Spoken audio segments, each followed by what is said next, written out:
আজকে আমি বানাচ্ছি পাস্তা, তো তোমরা ভিডিওটা স্কিপ না করে সম্পূর্ণটা দেখতে থাকো। প্রথমেই কড়াইতে জল দিয়ে জলটা ঠান্ডা থাকা অবস্থায় এই পাস্তাগুলো দিয়ে দিতে হবে। এর ভিতরে একটু তেল দিয়েছি কারণ যাতে জড়ো না হয়ে যায়। তারপরে সিদ্ধ করে একটুখানি জল দিয়ে নেব, ঠান্ডা জল।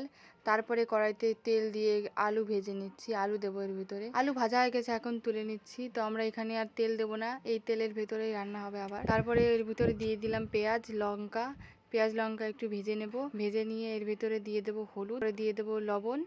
তো একটু নাড়াচাড়া করে নিয়ে তারপরে এখন দিয়ে দিচ্ছি পাস্তা। ভিডিওটা তোমাদের কেমন লাগছে অবশ্যই কমেন্ট সেকশনে জানাও। তো দেখো পাস্তাটা আমাদের দেওয়া হয়ে গেছে, এখন আমরা ভালো করে একটু ভেজে নেব। ভেজে নেওয়ার পরে দিয়ে দিচ্ছি ম্যাগি মশলা। ম্যাগি মশলাটাও ভালো করে একটু নাড়িয়ে চাড়িয়ে মিশিয়ে নিতে হবে এর সঙ্গে, নাহলে ফ্লেভারটা আসবে না। তারপরে আগের থেকে ভেজে রাখা আলুটাও দিয়ে দিলাম। এখন পাস্তাটা আমাদের রেডি হয়ে গেছে, এখন নামিয়ে নিচ্ছি। তো আমরা পাস্তা আর চাউমিন একসঙ্গে বানিয়েছিলাম, তো আগের একটা ভিডিওতে তোমাদের তো দেখিয়েছিলাম। আমাদের ডেকোরেশনটা কেমন হয়েছে অবশ্যই কমেন্ট করে জানিও। টাটা।